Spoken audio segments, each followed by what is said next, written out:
On apprend à l'école grâce aux maîtres, grâce aux professeurs. Beaucoup disent aujourd'hui qu'on apprend aussi à l'école de ses pairs, c'est-à-dire des autres élèves. Et d'autres disent aussi qu'on apprend beaucoup hors de l'école et qu'à l'école, on ne fait que compléter ou qu'organiser les apprentissages qu'on en a appris hors de l'école. Est-ce qu'à Clistène, vous mettez en œuvre ces devises-là?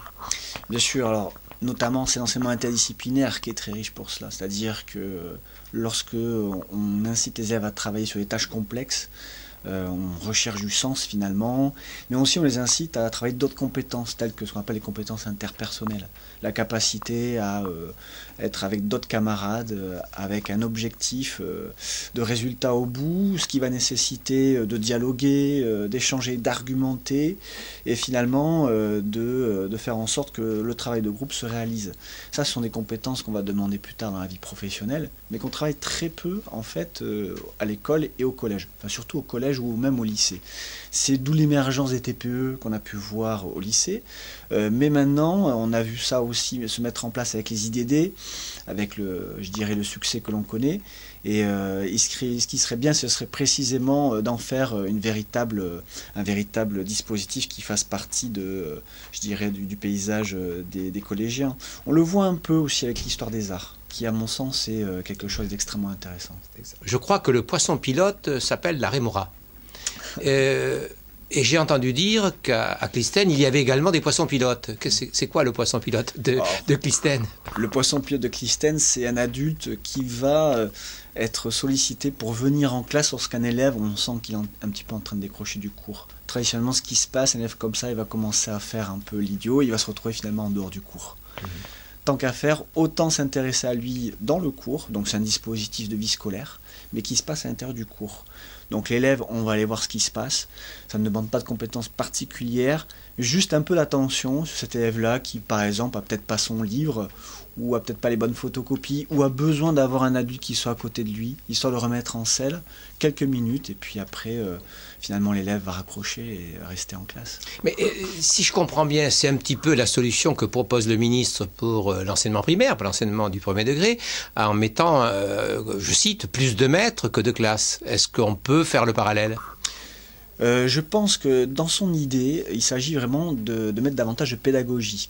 Là, le poisson pilote, c'est plus un dispositif éducatif, c'est un dispositif de vie scolaire. Donc je le vois davantage au niveau du collège et au niveau du lycée peut-être, pour des élèves qui commencent à rencontrer des difficultés et justement leur permettre de rester, de s'accrocher en classe.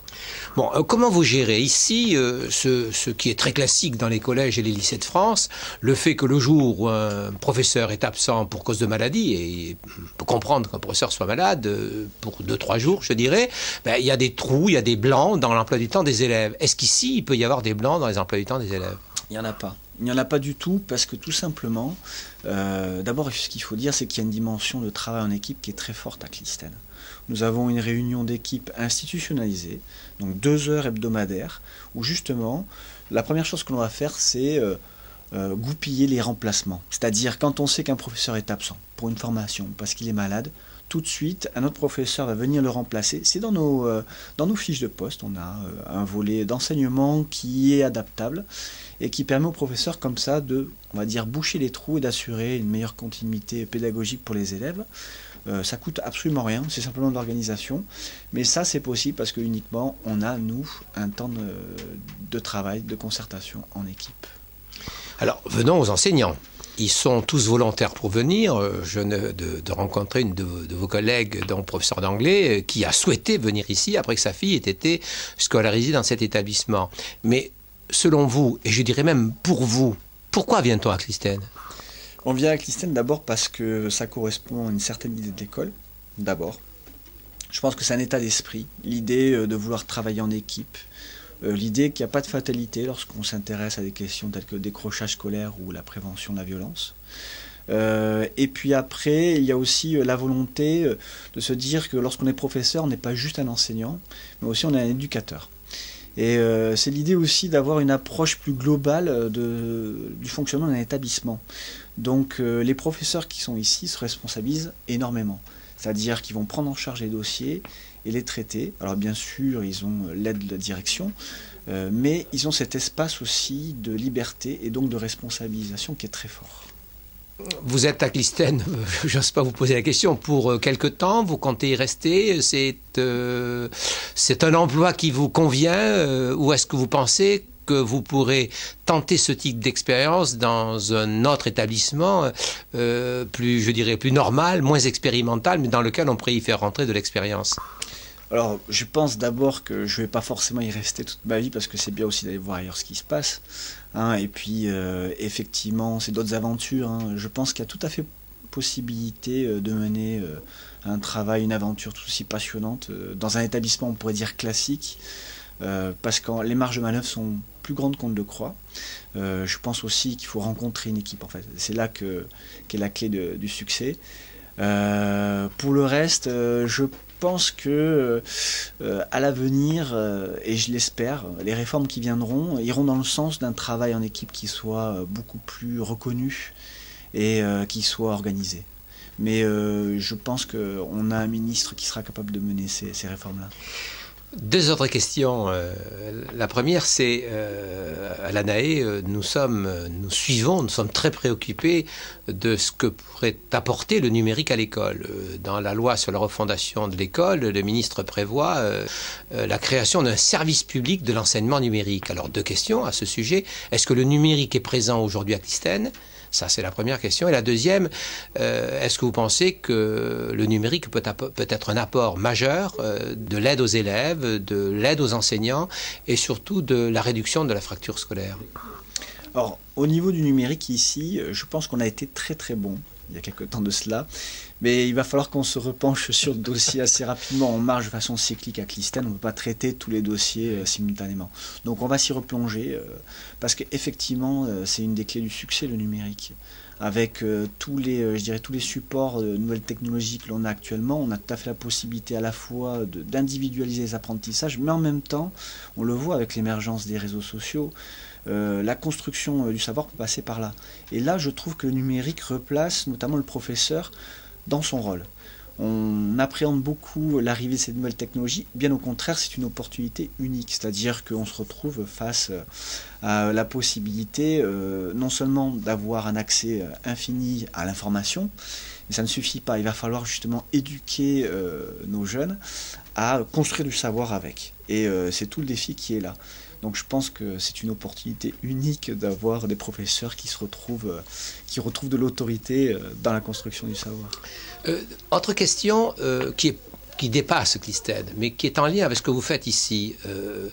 Le ministre n'a pas choisi d'aller plus avant dans la construction de l'école du socle, c'est-à-dire d'une école qui, de l'âge de 6 ans jusqu'à l'âge de 14 ans, permettrait à tous les enfants de France d'être dans une même structure, même si, effectivement, dans cette même structure, on peut faire en sorte que, individuellement, ils puissent avancer à leur propre vitesse et réussir de la même façon.